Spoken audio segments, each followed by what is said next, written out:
Bueno, seguimos con Numinis, época 1, número 1, y en este caso nos encontramos en el índice, como siempre os señalo, que estamos en el apartado Ontología, Metafísica y Teoría del Conocimiento. En este caso sería la cuarta sección.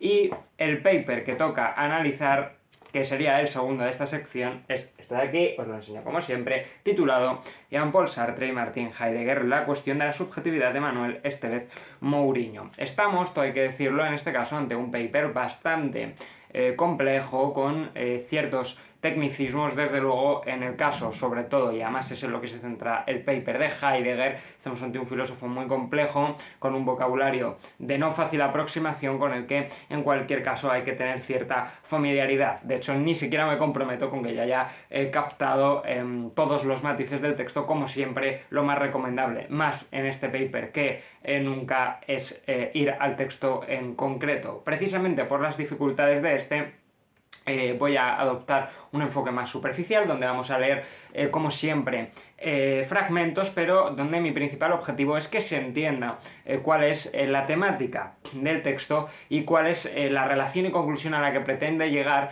más allá de las sofisticadas argumentaciones que se recorren a lo largo de este.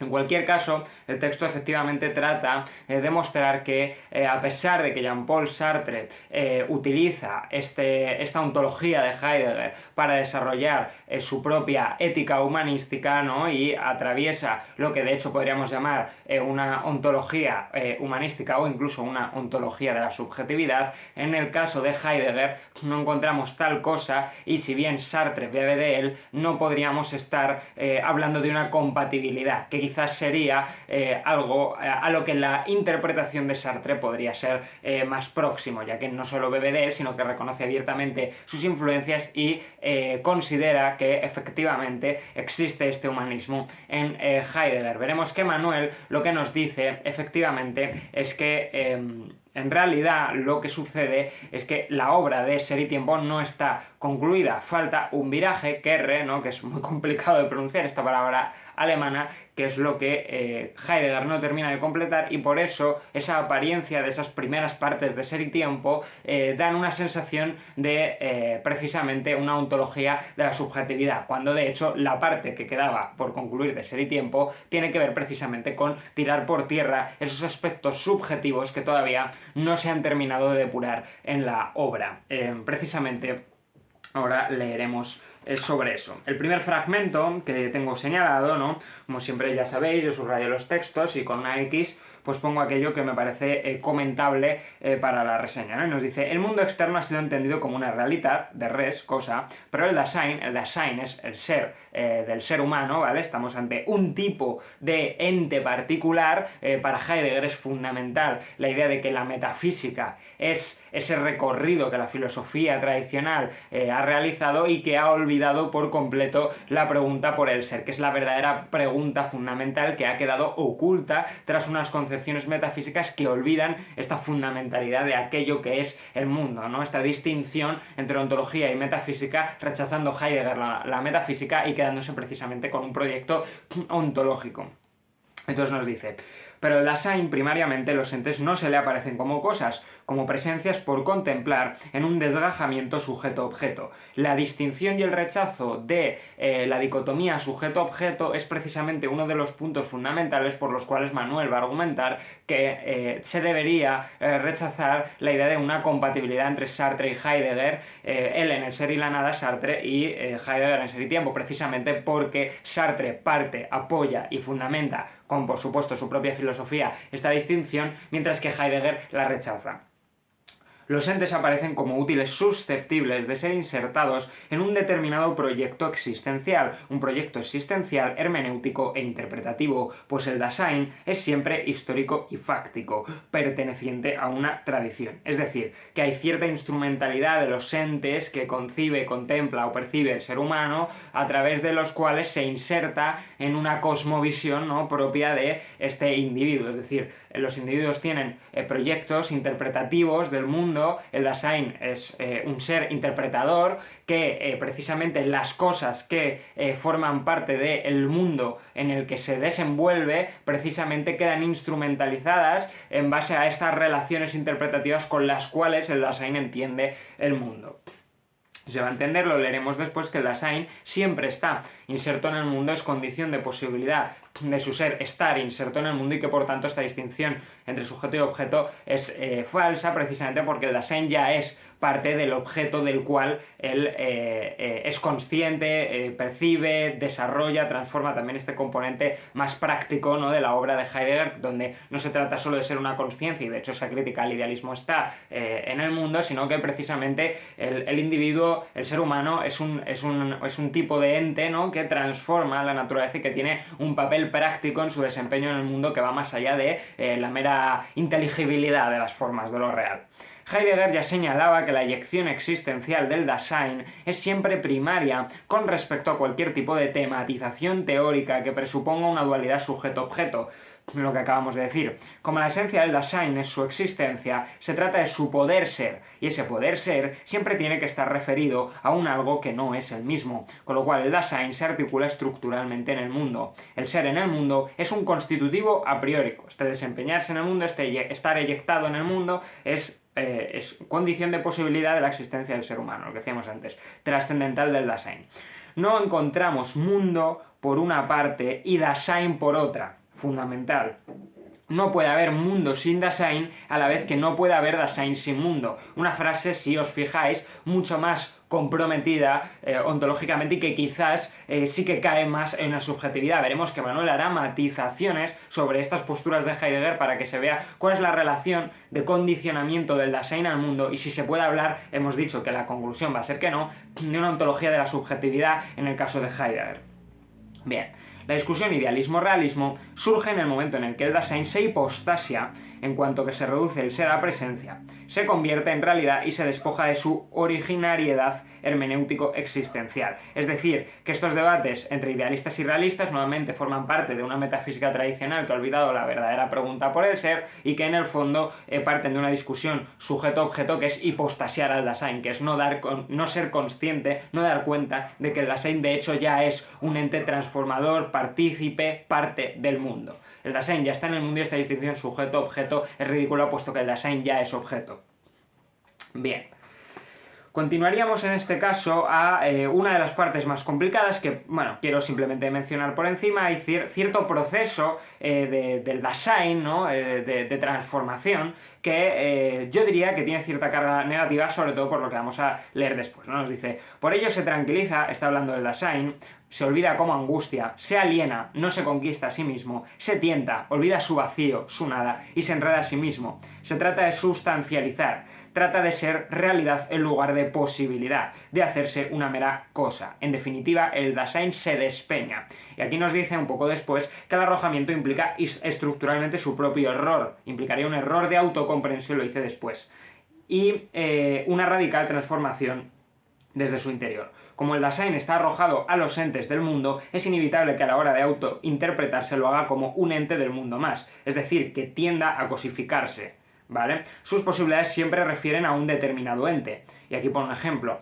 este lápiz que se puede insertar en el proyecto existencial de escribir un texto. Esta cosificación, sustancialización y transformar al Dasein como si fuese un ente más, pues constituiría un error autointerpretativo. Precisamente, y esto es cierto, en el Dasein de Heidegger, es decir, el ser humano, en tanto que ser, cumple todavía cierto papel especial. De hecho, es el que tiene la capacidad de desplegar el ser, de transformar el ser, y no es en ese sentido equiparable, ¿no?, por lo menos en términos absolutos, al resto de entes. Por mucho que es uno de los entes insertos en el mundo, no se puede interpretar como cualquier otro ente, no se puede entender bajo esas relaciones de cosificación con las que el propio Dasein entiende la realidad, y que precisamente provoca que él se entienda a sí mismo como una de esas relaciones cosificadas. El sentido del ser es entonces el tiempo. No obstante, podemos no librarnos por completo de la subjetividad, dado que el sentido del ser como tiempo viene dado por unas estructuras trascendentales que son del Dasein. de forma similar que en el plano teórico de Kant el fenómeno venía dado por las estructuras trascendentales del sujeto. Es decir, estamos precisamente apuntando a estas cuestiones que podrían hacer pensar que hay cierta ontología subjetivista en esto. Ya hemos visto que es el Dasein el que despliega el mundo, ya hemos visto que el Dasein ocupa cierta posición peculiar en la escala de lo que es. Sin embargo, todavía no ha llegado. También se añadirían a estas razones para pensar que hay cierta ontología de la subjetividad, que es la relación con el tiempo parece una relación muy kantiana, en este sentido de que es el ser humano el que tiene un papel posibilitador de la concepción y existencia del tiempo tal y como la entendemos.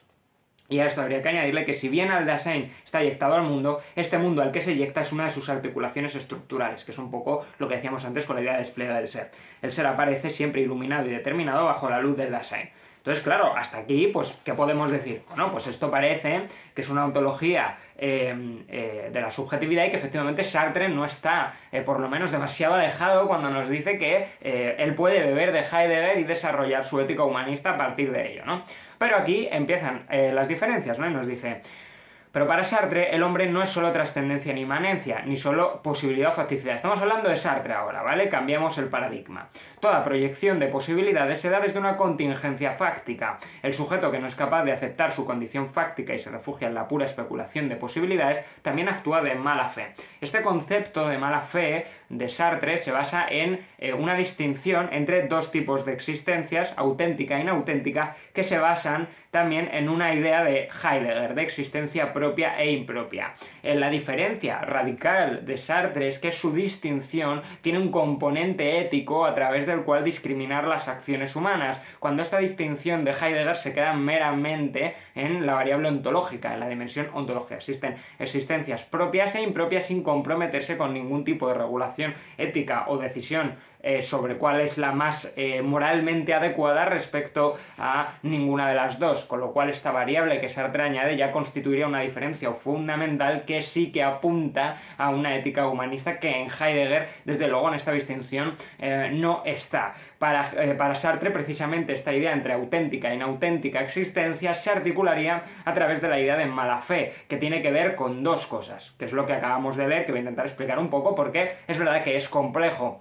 Está, por un lado, no ser capaz de reconocer que el ser humano es un ser que puede proyectar sus posibilidades. Recordar la frase de Sartre de que la existencia precede a la esencia. El ser humano puede proyectar una serie de posibles futuros a través de los cuales ir determinándose, pero eso no significa que no haya cierta facticidad, es decir, ciertas relaciones del ser humano que de hecho son así, ¿no? Y él pone dos ejemplos de mala fe. Primero, la mala fe que olvida estas posibilidades históricas a través de las cuales puede desplegarse el ser humano, que en este caso estaríamos hablando de un camarero que se entiende a sí mismo como camarero y que se autodetermina solo a partir de esa relación, como si no pudiesen existir futuros en los que él deja de ser camarero, y en ese caso estaría olvidando cierta contingencia histórica del ser humano, pero no hay que olvidar tampoco la facticidad histórica. El ejemplo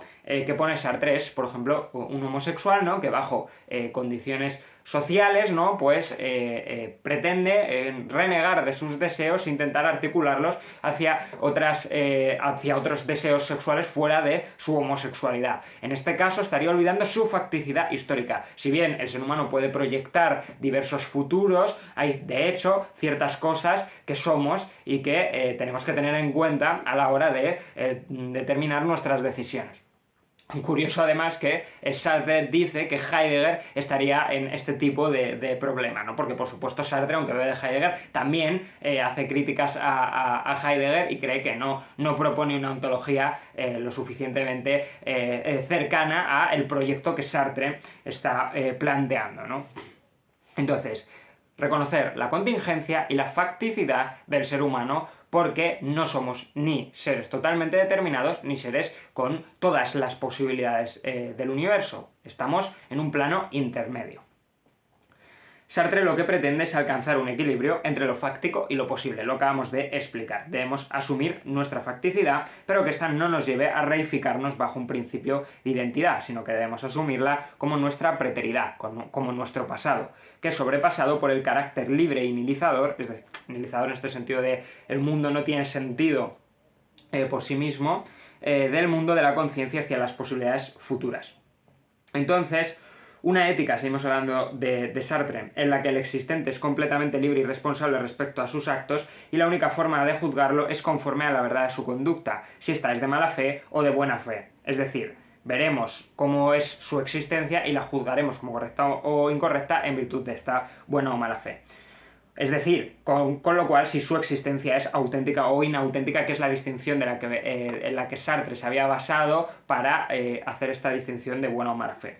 Para Sartre es imposible la construcción de una ética universal objetiva debido a que la existencia precede a la esencia, lo acabamos de comentar. Toda ética se basa en la elección de lo que un individuo libre considera como bueno, y al hacerlo lo considera bueno para toda la humanidad. La referencia aquí a Kant es innegable, aunque nos dice Manuel que, ojo, no se puede confundir con que eso signifique que Sartre acepte todo el proyecto kantiano. De hecho, muchas de las cuestiones que aparecen en la crítica de razón pura las estaría rechazando. Nuevamente no me voy a meter ahora en eso, hay una argumentación ahí bastante sofisticada que recomiendo leer, pero no es un neokantiano, ni mucho menos, desde luego.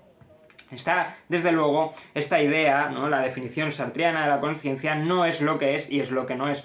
Una definición difícil, interesante, que nos dice lo que yo soy, lo fui, por eso yo siempre trasciendo el ser hacia lo posible. No es una cita esto, estamos hablando de la manera en la que Manuel lo está explicando.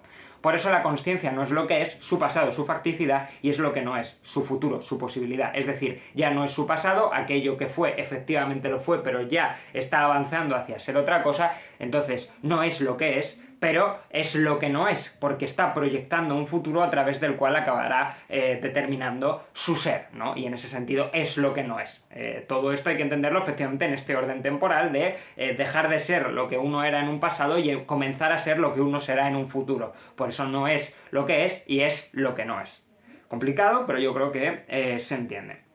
El caso es que Sartre, y aquí aparecería otra diferencia fundamental respecto a Heidegger, precisamente parte de esta cita de André Marlaux, no sé muy bien cómo se pronuncia, que nos dice: lo que hay de terrible en la muerte es que convierte la vida en destino. En el caso de Sartre estaríamos ante una concepción de la muerte que acaba, cierra, termina, completa el proyecto vital del ser humano, con lo cual una vez uno ha muerto, por así decirlo, este proyecto de abrir caminos de desarrollo del ser, de la existencia del ser humano, queda terminado, ¿no? De una vez, y pues hay que asumir ese destino y confiar, ¿no? Evidentemente, en que hemos tenido esa existencia auténtica y que hemos actuado de buena fe porque se ha terminado el proyecto. Sin embargo, con Heidegger, para que el hombre nunca puede estar entero, dado que la muerte es un posible que nunca se realiza. La muerte no puede presentificarse en el momento que llega, solo nos muestra cómo el Dasein abandona su proyecto sin poder cumplirse, sin poder realizarse plenamente. Es decir, que mientras en Sartre la muerte completa y acaba el proyecto humano, en Heidegger, en tanto que la muerte nunca se presentifica del todo, la muerte no termina, no cierra el proyecto del Dasein. El Dasein es siempre un proyecto inacabado, que va a acabar paradójicamente incompleto. De cualquier manera, otra diferencia absolutamente fundamental. Con lo cual, seguiríamos avanzando ya hasta este punto 3, donde se aclaran ciertos malentendidos entre ser, lenguaje y humanismo metafísico.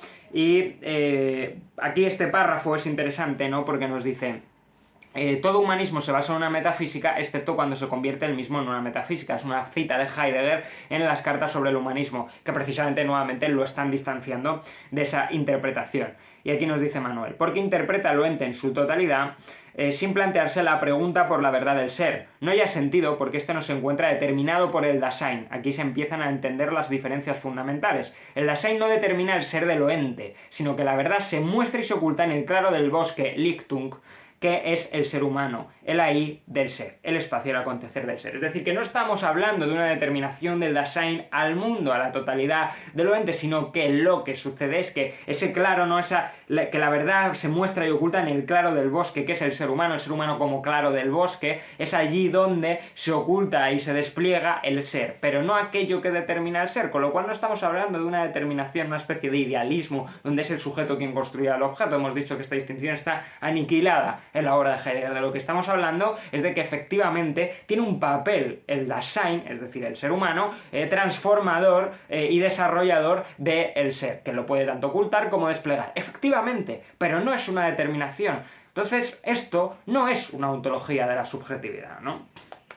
Y diríamos también, la existencia del Dasein es una apertura al ser que no se puede entender desde las categorías metafísicas tradicionales de esencia y existencia, lo que por supuesto, y lo dice aquí Manuel, constituye ahí sí la clarísima diferencia fundamental con Sartre, porque Sartre lo que está haciendo es invertir las categorías de esencia y existencia, pero sigue bebiendo simplemente mediante una inversión de la metafísica tradicional de esas categorías, y por tanto Heidegger es una propuesta contraria, opuesta, desde luego no compatible, en el sentido en el que su proyecto filosófico pretende olvidar y dejar fuera esas categorías, dado que no son una buena explicación de la verdadera pregunta importante, ¿no? Que es la pregunta por el ser. Y como siempre acabamos leyendo el último párrafo que clarifica, explica algunas de las cosas comentadas y que añade algunas nuevas, ¿no? Es en el punto 4, conclusión, y nos dice: Sartre en El ser y la nada pone de manifiesto una clara influencia de ser y tiempo de Martin Heidegger en las estructuras inmediatas del para sí, que remiten a los existenciarios, que son precisamente este proceso, ¿no? de enredamiento, de alienamiento, por el que estábamos mencionando antes. En el hecho de que las estructuras inmediatas sean temporales, en el ser del útil, en el nivel del cogito prereflexivo, que remite al análisis que realiza Heidegger del ser a la mano, en la mala fe, que remite a la caída y la existencia impropia, en la importancia central de la experiencia ontológica de la angustia, etc., ¿no? Esta serie de reflexiones donde quizás podría, bueno, pues haber algunas influencias, desde luego Sartre sí las reconoce, algunas compatibilidades con la propuesta de Sartre, ¿no? Pero también son notables sus diferencias, ¿no? Que es en lo que se acentúa hoy. Se ha querido mostrar cierta incompatibilidad. La mayoría de ellas porque recupera las categorías de sujeto-objeto, efectivamente, y porque invierte las categorías de esencia y existencia de la metafísica tradicional, lo acabamos de comentar, de tal suerte que le queda vedado el verdadero sentido de la existencia, que no es sino el cuidado del ser.